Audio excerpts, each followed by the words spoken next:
Today we're going to be learning Beitzah Daf Yud. Today's Shiur is sponsored by Lydia Medwin in memory of her grandmother Helen Bloom. We never met, but as I carry your name, I'd like to think that you'd be proud of how I carry our tradition and my newfound love of Talmud as well. I always think of you when I pull out your china for the holidays. May your soul be in perfect rest. And a shout out to all the Daf Yomi learners in Santa Barbara, California from Kazan, Mark Childs. We are now going to start from, we're kind of in the middle. We started yesterday with a big comparison, and we're going to basically have a sneak preview of all the next Mishnayot that are coming up. We already saw one, and now we're going to see the next three that are going to be on tomorrow's daf, in a way that the Gemara is basically saying, we asked this question from our Mishnah against the first Mishnah in the chapter of the Masechet, where Beit Shammai is more lenient when it comes to Simcha Yom Tov. He allows slaughtering animals on Yom Tov, even though you're going to have to cover the blood, and the blood maybe is the dirt is muktzah and it's a problem. He permits that. And yet when it comes to other issues, he doesn't seem to permit them. And Beit Hillel is more stringent there and is more lenient in the other cases. So each time we're going to bring a comparison, and each time Rabbi Yochanan is going to say, well, it must be the first Mishnah is a mistake. And really Beit Shammai says what Beit Hillel says, and Beit Hillel says what Beit Shammai said, and that works everything out very nicely. And then the Gemara is going to reject it and say, no, the two cases aren't similar. And we could see why Beit Shammai would be lenient there and stringent here, and why Beit Hillel would be stringent there and lenient here. So that's going to be the structure. We already did this with two Mishnayot. We're going to now do it with another three. So we're starting from line number 4 in our Gemara on Daf Yud. But if there's difficulty, this is really the difficulty. Beit Shammai Omrim. This is the next Mishnah that's coming up, and not the next one, but the one after that, which we'll see on tomorrow's daf. The pestle, which is the part in the mortar and pestle where you crush the items, which is forbidden to do on Yantif. So you can't pick up that utensil and use it for some other purpose that's actually a permitted purpose on Yantif, which is to cut the meat. You can't use it to cut up the meat on it. If you have one of these, it seems to me they're talking about a very large pestle that you could theoretically put meat on it and cut it. You can't do that. Ubeit Hillel mitirim. Beit Shammai says this is muktzah. It's what we call a klisha malachto l'isur. It's a utensil that we use for forbidden purposes. You can't use it for some permitted purpose. Beit Hillel says, what do you mean? You can't use it for forbidden purpose, but you can use it for some permitted purpose. If you need it for something that's permitted, you're allowed to do that. So Alma, again, we're going to say, from here you can infer, Gabei Simchat Yom Tov, when it comes to permitting things, when it's cutting the meat, you slaughtered the meat, you need to cut it up. So when it comes to cutting up the meat and to be able to fulfill Simcha Yom Tov, what do you see here? Beit Shammai lechumo, Beit Hillel lekula. Beit Shammai are going to say, we don't just allow everything. And Beit Hillel says, sure, we allow you to do things that theoretically should be kind of problematic, but we'll allow you to do it. And Uramini, and that contradicts. Hashochet chayav ha'ov, Beit Shammai v'chule. They spare you rereading the whole first Mishnah. But we know already when it comes to covering the blood, Beit Shammai is lenient and says you can cover the blood in order to allow you to slaughter your meat on the holiday. And Beit Hillel says you can't cover the blood unless you designated all that dirt and earth from beforehand to cover the meat, the blood. So Amar Rabbi Yochanan, as we know, Rabbi Yochanan says, Muchlef Tashita. Switch the Mishnah, the first Mishnah. Now you see, by the way, why when he said Muchlef Tashita, and then switch the first Mishnah and not the second Mishnah, because if we,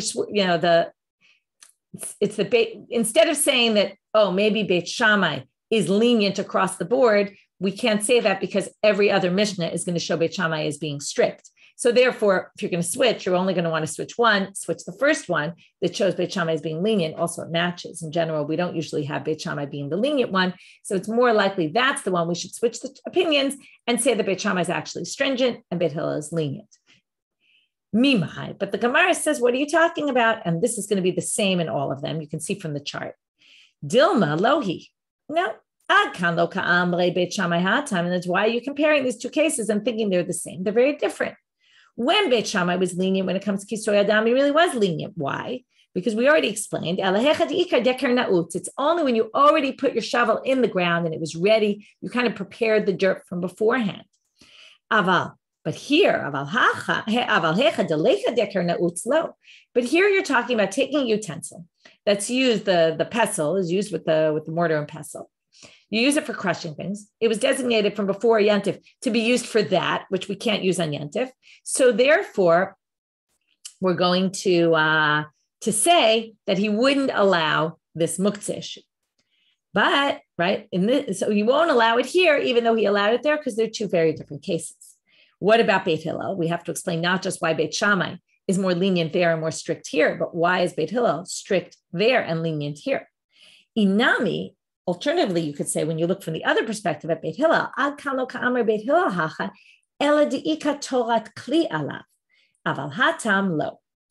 There's different categories of muktzah. If you remember when we learned about muktzah, the highest category of muktzah is not what you might think, or what I grew up thinking, that a klisha malachto li'isur, something that's forbidden to use.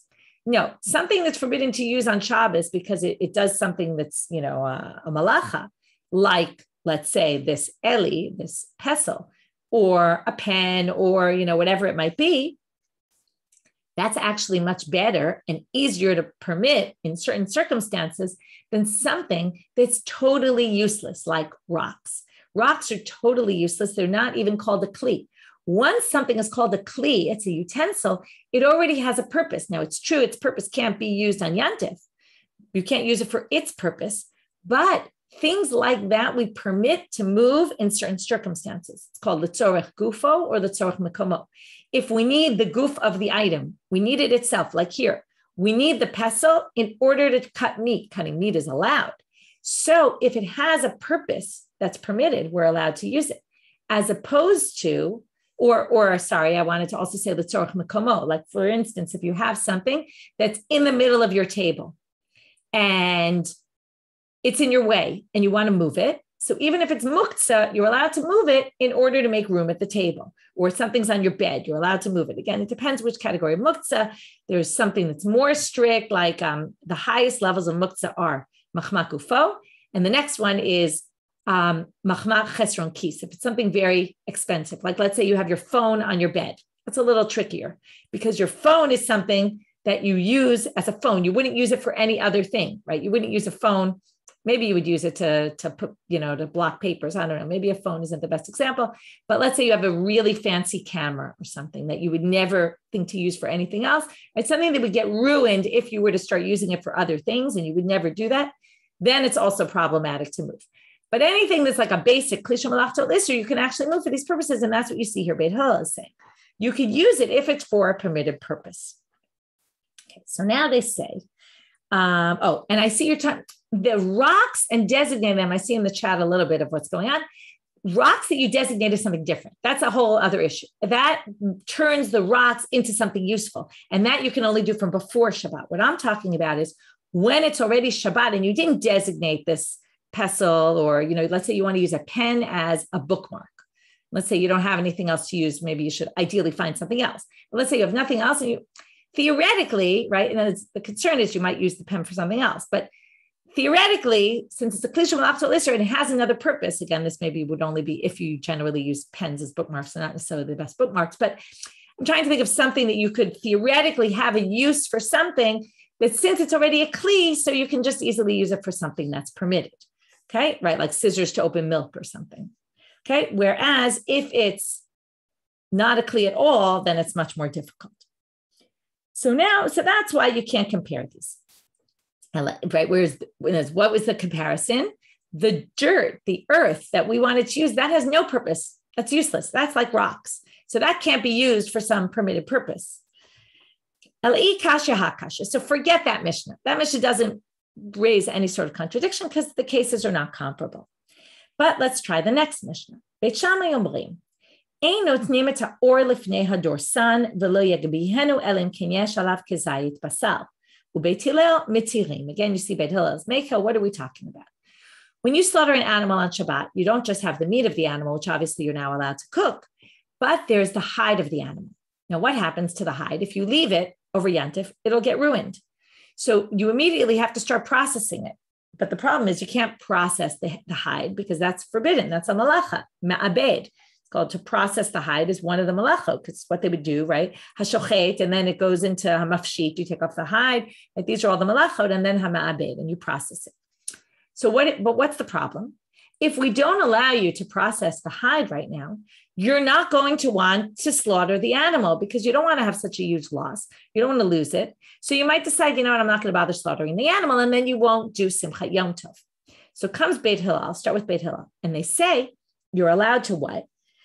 You're allowed to put it on the floor. Or lifnei hadorsan. Put it on the floor so that you can step on it.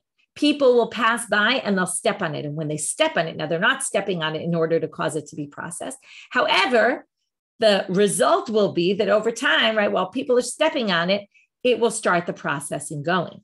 So therefore, that Beit Shammai says, no, you can't do this because this is going to cause me'abed, right, the malacha of processing it.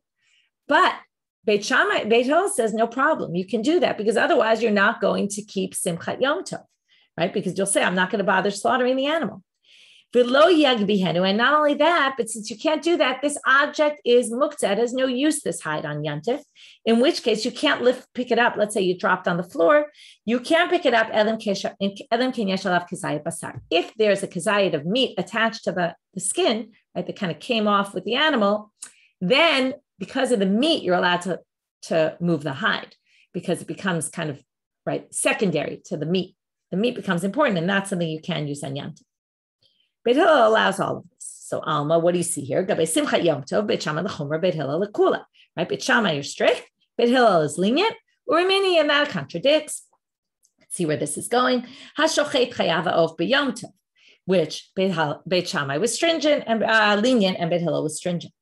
Amar Rabbi Yochanan muchlefet hashita. So again, Rabbi Yochanan says, switch the opinions, right? And Beit Shammai is really stringent there as well. But the Gemara says again, it's going to be the same thing for Beit Shammai each time. Mimai dilmalohi ad kalo ka'amar Beit Shammai hatam eladeker namutz. There he said you can do the kisoy adam because you already put it in the ground, picking up the dirt. You already did part of the work, right? It's already somewhat dug. It's already prepared. But here, nothing was prepared for before. You can't start dealing with the hide. Inami, alternatively, you could say again, what about Beit Hillel? Why does he allow you to put it on the floor and people can trample on it, even though they're not necessarily planning to process it, but it is causing processing to happen or treating the leather? So why? You can put it on the floor because, when you go to a picnic, what do? You throw a picnic sheet on the ground so that you don't sit on the ground. Likewise here, you could say, well, I'm putting it on the floor. It looks like, right, this is the flip of Marit Ayin, right? Marit Ayin is we're worried it's going to look like you're doing something wrong. Here we're saying you're doing something theoretically kind of wrong, but people might think that it could appear as if, and this is kind of like harama, and we're tricking a little bit. It's like a loophole. Since theoretically you could be, and it's not just how it looks, it's for you. You could be putting it on the floor to sit on. So since you could put it on the floor to sit on, therefore you're allowed to put it on the floor because theoretically the action of putting it on the floor is a permitted action. I'm just putting it on the floor so that I can sit on something. I'm allowed to throw out a sheet. I'm allowed to throw out the hide isn't really muktzah because it has a purpose. So I could throw it on the ground. It's not a davar she'eino mitkaven. It's different. This is, I have a really permitted reason to put it on the floor. Once I put it on the floor for the permitted purpose, then if people trample on it because they're just walking on the ground and they step on my thing and it causes some processing to happen, that's fine because I really just put it there, or I could at least claim that I put it there for that reason. Okay. So there's a lot of things that we do because the action when you start is a permitted action. Like I'll give you an example. On the first day of Rosh Hashanah, you're not allowed to do anything for the second day, right? So I took my challahs out of the freezer. Now, in my challahs, there was a bag of 2 challahs. I only needed 1 for lunch. But once I took the bag out, it was already out of the freezer. I wasn't forced to put the second challah back in because I don't need it for Yantif. So I was able to defrost for the meal at night. In other words, the action itself was permitted action. So even though in the end it defrosted my challah for the night, I wasn't really doing it intentionally, right? Once I took it out, it was out. So it was fine, right? There was no way to take it out without taking the bag out with both the challahs in it. So that's like where it's mucher for me to put it on the floor because I could just be throwing it on the floor for my picnic. But even if I'm not doing a picnic, but maybe I'll want to sit on the floor. Therefore, Beit Hillel says it's okay to do. Aval hatam lo, but when it comes to this dirt, there's no other purpose. There's no permitted purpose for it, and therefore not. So final question now. And it's going to end the same as the others, a little minor difference, but really kind of the same. Beit Shammai omrim, ein mesakin et hatrisim biyom tov u'beit Hillel metirim af lachzir. It's a very interesting thing. They used to have stores open on Yantif. Very hard to imagine, right? People would go to the store. Now you would buy on commission, like you would buy on what do you call it? But you'll pay tomorrow, right? So on credit. So you go in, you'd say, I'm going to take some meat for today, and you'd take some meat and you go cook it, and no problem. Nobody would weigh the meat. Nobody would, right? You'd come back tomorrow and you pay about what the meat cost, approximation. And right, you wouldn't pay obviously on Yantif. In order to keep the stores open, what was the issue? They had these trisim, like shutters, that they would open the store, right? So people could go by, and then they would close them at the end of the day. So Beit Shammai says, it's a problem. We'll talk about this more tomorrow. Potentially, it's like building. It's also it could be muktzah. It's a bit of an issue. You can't take them out in Yom Tov. Beit Hillel says not only can you open them to allow people to buy things, you can even close them at the end when you're done. Because if we don't allow you to close them, what will happen? You won't bother opening them because then people could steal your stuff. And then you'll never open them. And then there won't be stores open on Yom Tov. And then people won't have stuff to eat on Yom Tov. So for the purposes of Simchat Yom Tov, we're going to be lenient here. Again, what do you see? Right? The same thing. Al magabe Simchat Yom Tov, Beit Shammai l'chumra, Beit Hillel l'kula. Beit Shammai is strict and Beit Hillel is lenient. Urimini, and that contradicts our first Mishnah. Hashochei chayav ha'of b'Yom Tov. So Bishlama Beit Shammai lo kasha. Hatam di'icha dekar ne'utz, hacha leka dekar ne'utz. Beit Shammai is very easy to say because again, there it was all prepared for before, and here it wasn't, right? Ella, Beit Hillel, kasha. But how do we explain Beit Hillel? Right? There's no way to say there, right? He allowed, for the purposes, here he allows you to open your store and even to put it back in. And when it comes to covering the blood, he doesn't allow it, even though it's important for Simchat Yom Tov to slaughter animals. So Amar Rabbi Yochanan mochlefet hashita. Again, Rabbi Yochanan says, switch the shitot. And now the Gemara is going to answer, though, and say no. They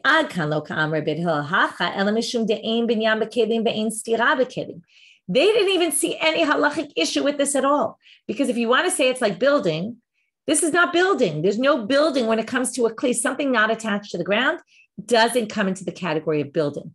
Building is something that's attached to the ground, like a house, a structure. This is just putting a piece of wood into the wall and out of the wall. That's not building. So therefore, he didn't think that there was any issue whatsoever. Aval hatam lo, but you can't say the same when it comes to kisoy adam. There was a big muktzah issue. The dirt wasn't prepared from before. Okay, that was the end of this discussion of these 5 mishnayot that we all brought as a contradiction to the first one. Now we're going to go through the mishnayot that we made one of them at least that we made reference to. Beit Shammai omrim lo yitol ela im ken yanami ba'od yom. You can't take a bird from the nest, right? We've been talking about taking birds from the nest. Can you move the ladder, etc. Beit Shammai says, listen, you have to not only designate which birds you want, you have to hold them in your hand and, hold it. We'll see later. The part of the issue is you want to make sure that you like this bird and that the bird has enough meat on it. And you're only going to know that if you really hold it in your hand. Okay. It's not enough to designate with your finger and say, I want this one, or say, I'm going to take from here. It says you actually have to move it, from before Yantif. You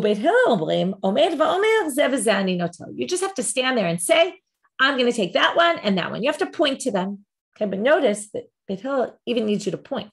So we're going to talk about that soon. Why doesn't he just say, I'm taking from here tomorrow, and you take whatever birds you want from there? So each of them needs some sort of designation, but Beit Shammai needs more than Beit Hillel.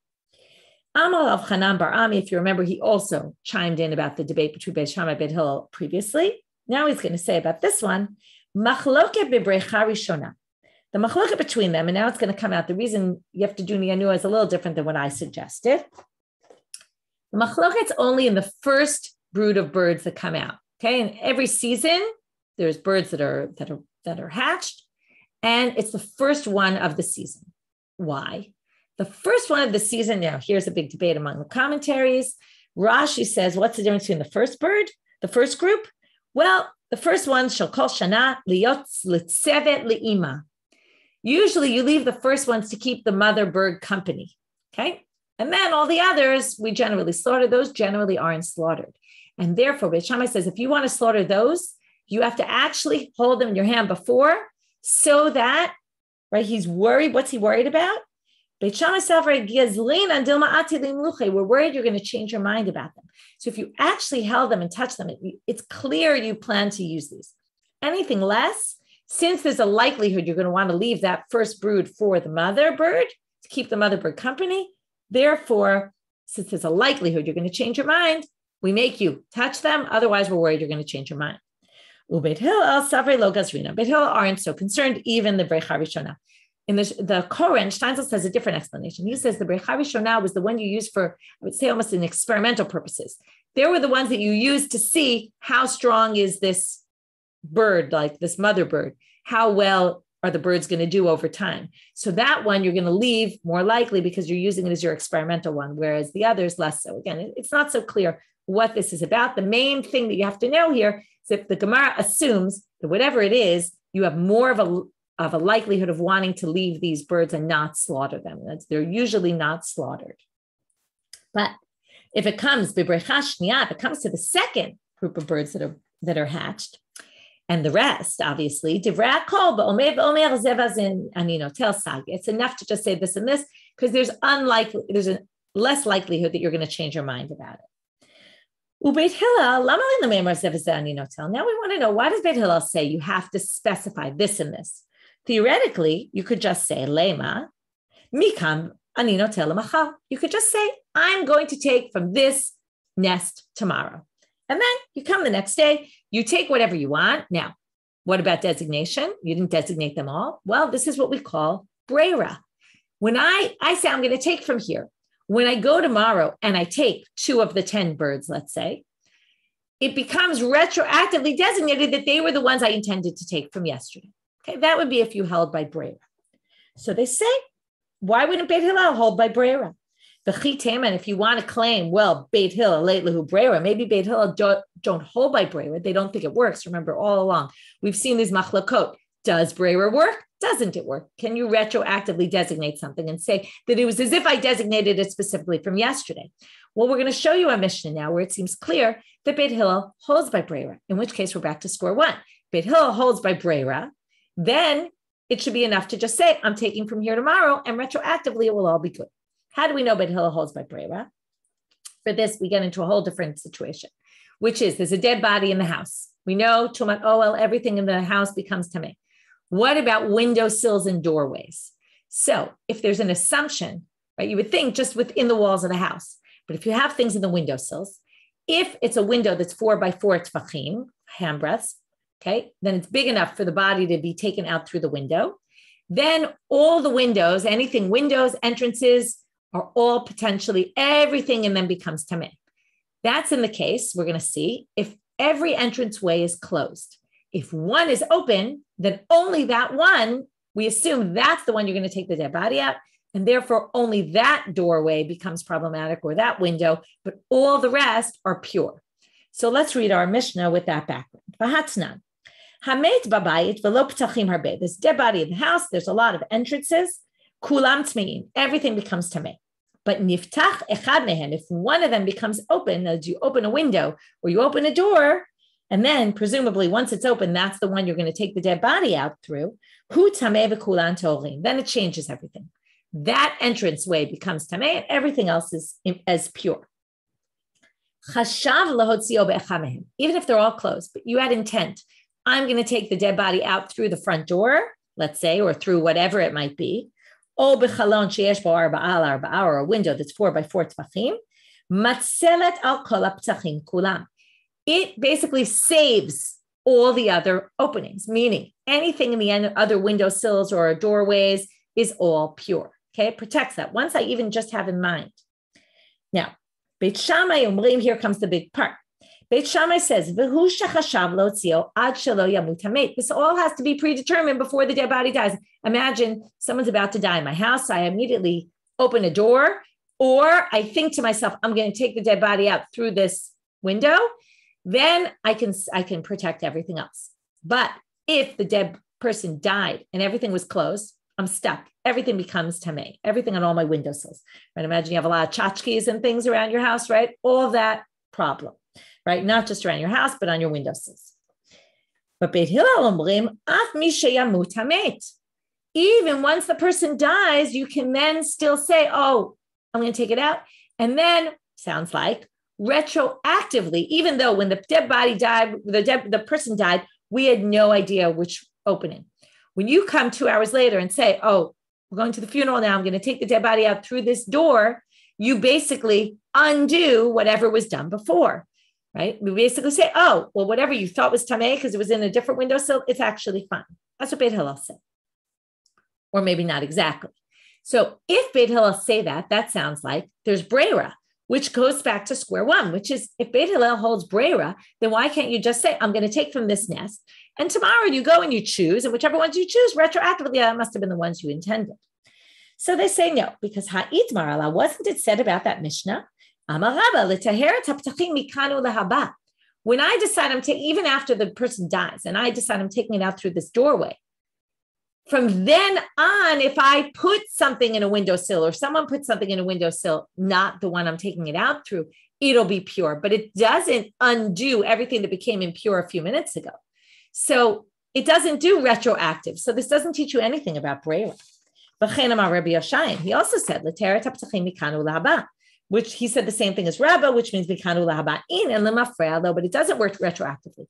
In which case we could explain that's what Beit Hillel needs to say, zeh, because he doesn't hold by retroactive designation, by breira. The second answer of a possible contradiction between Beit Hillel and Beit Hillel in both these cases, Rav Amar la'olam lemafreya. Rabba says actually it does work retroactively when it comes to the tumah. However, here there's an additional reason. That's theoretically based on breira, it would be fine. But what's the concern? And this is something I said before, which is if I don't say I want this one and this one, what might happen? Tomorrow when I come and I go to take, I said I'm taking from here. And theoretically, whichever one I take, it'll be retroactively designated that was the one I designated from before Yantav, and it should be fine. But what's the problem? Dilma metalta b'shavik, metalta b'shavik. I might get to that nest and I'll take one. And then I'll pick it up and then I'll say, this one doesn't look so good. I'm going to put it back. At that point, it's a problem because then I didn't retroactively designate that one because in the end, I don't want it. In which case I've actually carried something in a forbidden manner because it wasn't designated. In other words, let's say there's 10 and I go through 1, 2, and 3. I don't want them. Then I go to the 4th and the 5th and I take those. The 4th and the 5th are the ones that retroactively were designated. 1, 2, and 3 weren't. But in the meantime, I've moved them because I went to look at them and see, is this meaty enough? So therefore, that's the problem because I might be metaltel and then shavik. I might carry it and then just leave it, change my mind about it. Become metaltel midi de lo chazile, and then I've carried something that I'm not allowed to because it wasn't designated from before. It was muktzah, right? It wasn't prepared for me at all, so therefore I wasn't allowed to carry it. But then they say, wait a minute, but how could that happen? And that sounds like Beit Shammai, that therefore you have to hold it in your hand to make sure it's really the one you want. But Beit Hillel just pointed with his finger. So you said pointing with your fingers enough. So that might also lead to somebody carrying the one and then saying, I don't like it on Yantif. So how does Zeh v'zeh ani notel help you? To which the Gemara answers, well, Hani mile me'erev Yom Tov. Aval b'Yom Tov asul. This is what. The fact, this is interesting. The Gemara doesn't exactly explain this, but this is what they mean. The fact that you say, I'm taking that one and that one on Erev Yom Tov, the fact that the halacha makes you say that, makes you conscious of the fact that you're going to be stuck with these birds, whatever it is. In other words, right, let's just read the alternative. Aval b'Yom Tov, if you said it on Yom Tov and you decided on Yom Tov which ones you wanted, it would be asur. Why? If you just said, I'm taking, right, if you said on Yantif, I want to take this and this, that won't work because maybe you'll say, I want to take this and this, and then you'll see that one looks fat, but it's thin. And that one looks thin and really it's fat, and I want that one instead of this one. And then again, you're going to carry something that you hadn't designated. Inami, in other words, again, you're going to pick it up and then decide you don't want it. You might get there to this bird's nest. You might say, right, if you just said before Yantif, I'm taking from here, and then you go on Yantif and you see that all of them have no meat on them. You're not going to bother slaughtering them. And then shaviklu, you'll leave them. And then you're not going to fulfill Simchat Yom Tov. You're going to have nothing to slaughter. So therefore, so now we're missing a little something. It's not so clear. Rashi explains, if you look in the last 4 lines of Rashi before it says matnitin, about 10 lines down in Rashi, the fact that Beit Hillel says you have to say, I want this one and this one, that's going to prevent all your changes of mind. Why? Because Shuvei no somech ela al elu, ben hayu shmenim o koshim, ulidat ken zimnam ubabanot lam velo mimna. We're worried that you're going to change your mind. So if the halacha requires you to say, I want this one and this one specifically, as opposed to saying that theoretically, Beit Hillel would have allowed you to say, I'm taking from here without specifying which ones. Let's say there's 10 birds. You go tomorrow, you take 2. Retroactively, it was as if you had designated them for before Yom Tov. However, there's a different problem, which is, in that case, you might change your mind about them, and then you might end up picking up ones for no reason. But if you have to specify this one and this one, then you know that you're stuck with this one and this one no matter what. Like, this is a great insight into about people changing their minds. Right? There's certain things you won't change your mind about because you know you have no choice about it. But when you have choices, so you'll change your mind from here till tomorrow. If you know you have no choice, right? It's always easier when you make a very clear-cut decision and you're not going back on it. This is what Beit Hillel says by saying this and this I'm taking, you're putting yourself, you know that you can't change your mind even if it ends up being thinner than you thought and not so meaty. So you're still going to definitely, right? Then you know, halacha is kind of requiring you to pay attention to that and know that you will not be able to change your mind. New Mishnah. We're continuing on with birds and designation. Zimen shchorim umatzah levanim, levanim umatzah shchorim. You designated black ones. Now, here we're getting into the biggest problem, which is you designate birds. Now, we all know that birds fly or move, right? Often, most of these Mishnayot are talking about gozalot. We'll get to. They're little chicks that don't fly very far, but they do move around. They hop around. You designated, right? The assumption is if I designate this one and this one, right? How exactly do you know? So you don't really know. But when you come back tomorrow and you see the exact same, it looks like the same birds as yesterday, those are the ones I designated. But if they look totally different than yesterday, and on the left side of the nest were the ones you designated, they were black, and now it turns out, come back the next day and they're white. Or they were white, matzah shchorim, and when you got there the next day, they were black. Shnayim umatzah shlosha. You designated 2, and now there's 3.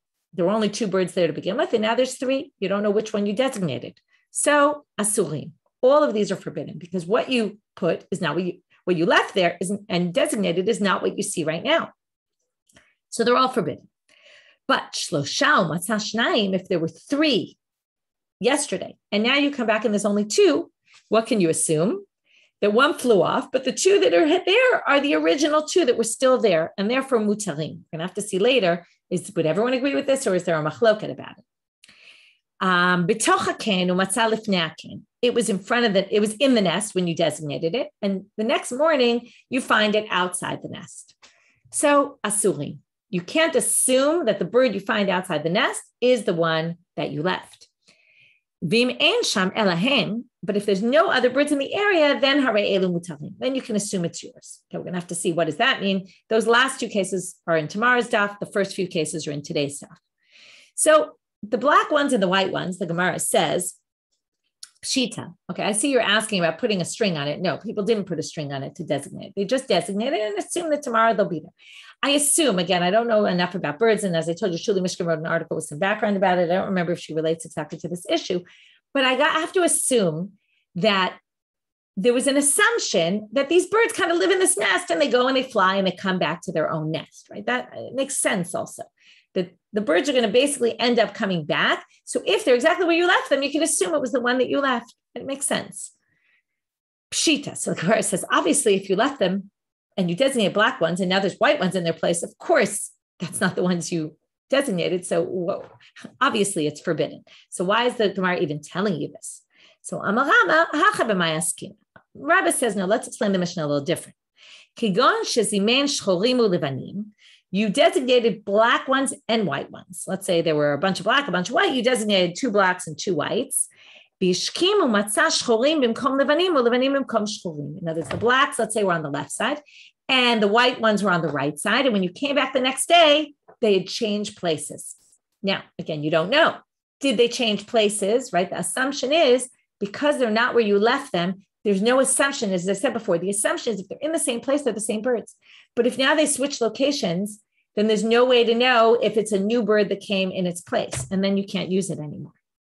So ma'u detema, you might have thought to say, right? Hishkim matzah, either right shchorim called levanim become shchorim, they were all in the opposite place. Ma'u detema, you might have thought hane inu ninu v'itapuch itapuch. You might have thought they just swapped spots, but right, playing musical chairs.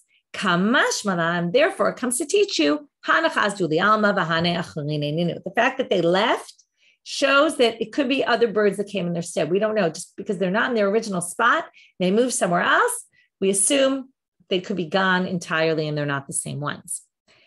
We're going to see the same thing tomorrow, that perhaps will suggest that this supports Rabbi Chanina. What did Rabbi Chanina say? Da'ama Rabbi Chanina.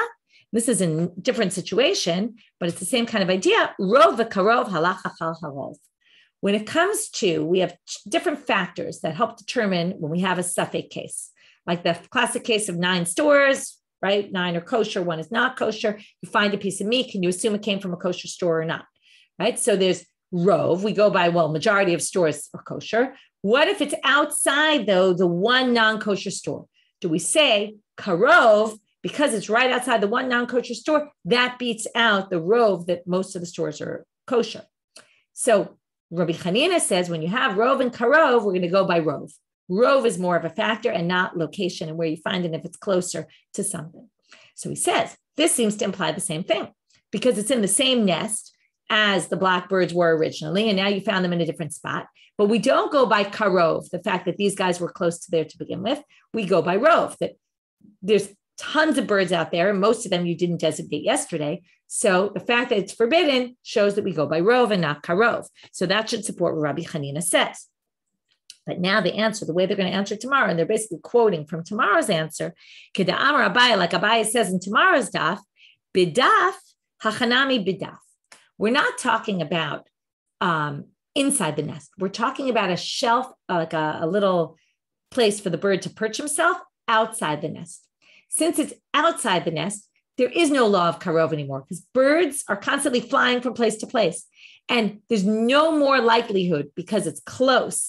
Close is not a factor here because all the birds are, it's almost like saying all the birds are close for this, for all intents and purposes, because all the birds in the area, because for a bird to fly around and get perched on this shelf, right, could be anybody, and there's no law of karov here.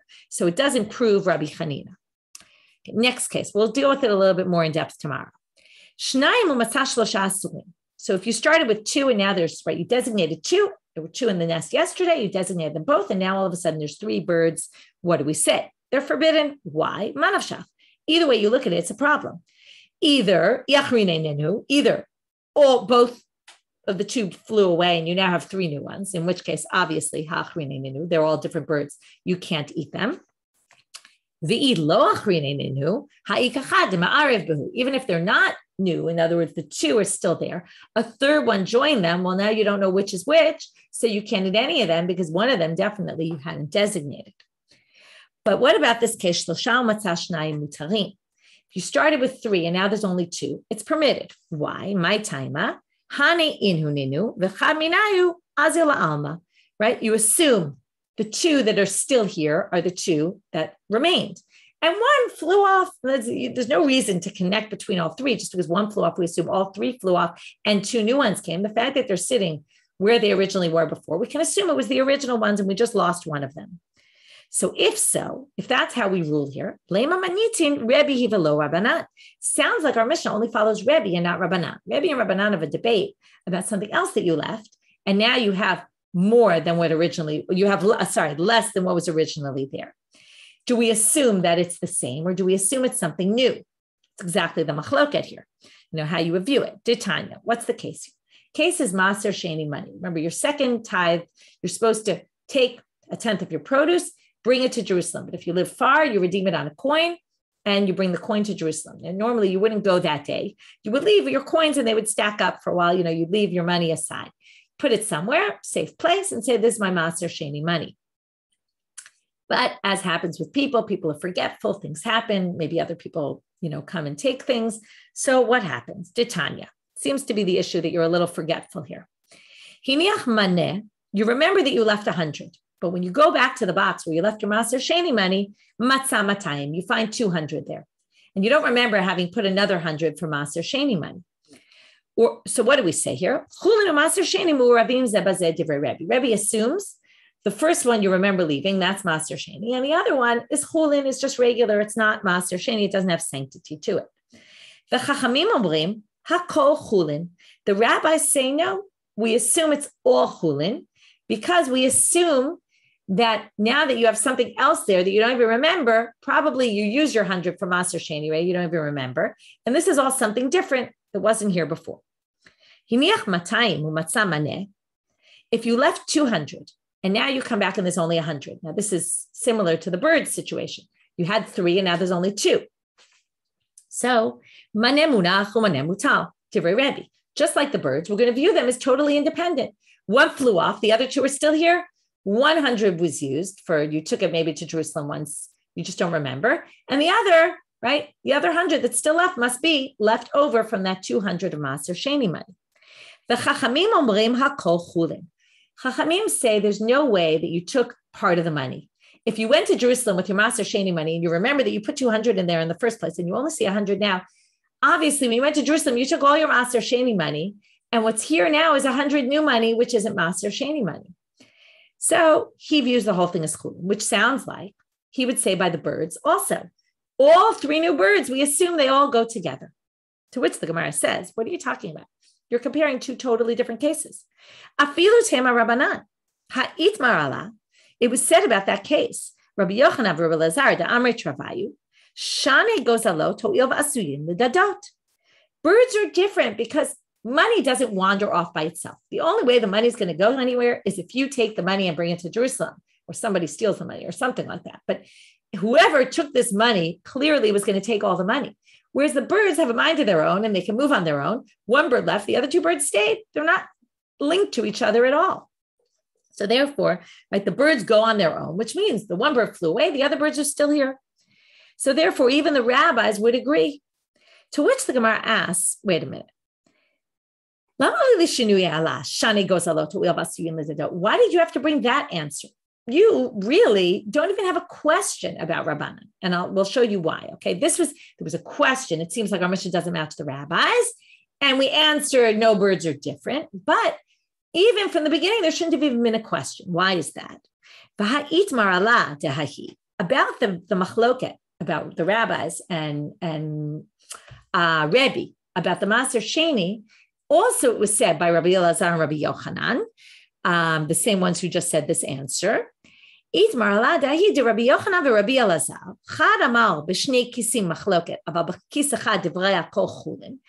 debate about Rabbi Yochanan, between Rabbi Yochanan and Rabbi Elazar, we don't know who says who, about what exactly was the debate between the rabbis, in which case did they debate. So one said, the machloket is if the money was in 2 different pouches, 2 different wallets, let's say. You had 2 bags with money in them, 100 in each, okay? You put 200 each in separate bags. If you have 2 separate bags, then they have a machloket. Do we assume that when I took one, I took everything? And then it's new money, that's the rabbis. Or Rebbe, who thinks, no, I took half because it was in 2 separate bags. And that's why you assume half, right? What's left is still Maser Sheni. But if it was all in one bag, everyone would agree that you took the entire bag, right? The whole wallet. And what's left now is something new. Everyone would agree about that. And one of them said, no, if it's one bag, there's a machloket. Did you maybe take half and leave half or not?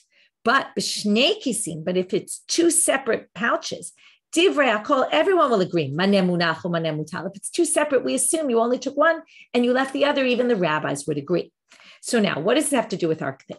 Well, the 3 birds are like 3 separate wallets, right? Because they're all separate. They're not intertwined and connected to each other. So bishlam alamanda amal b'shnei kisim machloket. If you said the machloket's b'shnei kisim, and there's machloket also in our case, right? You would think the same would apply, to which the Gemara had to answer, no, birds are different. So then it makes sense why they gave that answer. They had to say, no, even the rabbis would agree in our case, even though they're very similar, right? But they're different because the birds move on their own and the money doesn't move on its own. And therefore we assume if you took the money, you took it all, but not with the birds. But the ones who say that their whole debate is in one case, but if they're two separate, everyone will agree that you took one and left the other, in which case, why would you need this answer? You could just simply say, also the rabbis agree, b'shnei kisim, like our Mishnah, two separate birds, three separate birds, they all have a mind of their own. One is not connected to the other. So you wouldn't even need an answer to this question. It would be clear the rabbis would agree with Rebbe in this case, because we already said that. So Amar Ravashi would have to answer this question by saying, and as the whole question is, why did we bring an answer? We didn't really need to bring that answer. We could have just said very simply, B'shnei kisim, everyone agrees. So Amar Ravashi, hacha begozalot mikusharim b'kisim mikusharim askina.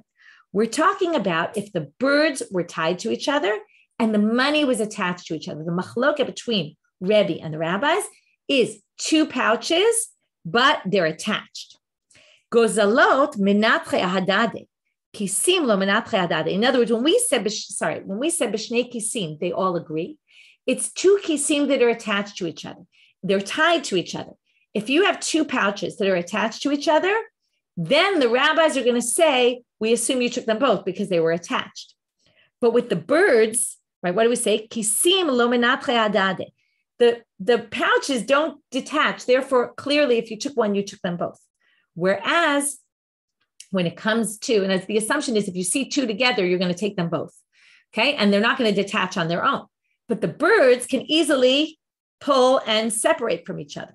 So therefore, that's why we need to bring this answer that birds are likely to go off on their own and kind of, they could break the right, apropos people breaking out of jail, break out of their, they're being attached.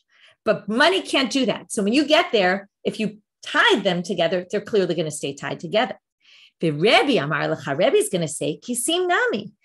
Now we have to explain according to this, why does Rebbe, though, think that even in that case, we can assume the money is the money that you left, and somehow you only took one and not the other? It would be weird that you took one and not the other if they were attached. So what does Rebbe say? Kisim Nami zimnin nibit akel kitraihu. Over time, the string holding them together could fall apart. So it could be when you might have tied them together originally, but it could be when you got there, they were detached already, it disintegrated, and therefore you may have only taken one and not the other. And that's why Rebbe holds, we still assume that if there were 200 and there's 100 now, even in two different bags that were attached, we can still assume you only took one and not the other. And the rabbis would say, no. If they were attached, and you must have taken them both. Whereas that would be different from the birds. And that's why he needed to explain the difference between that and the birds, because it wasn't so obvious otherwise. Because again, there's a difference between two kisim and two kisim that are mekushavim. With that, we'll finish our daf today. Have a great Shabbat, everyone. Shabbat Shalom. And we will meet up again on Sunday together. And tomorrow's Shiur will be up within the next hour. So have a Shabbat Shalom.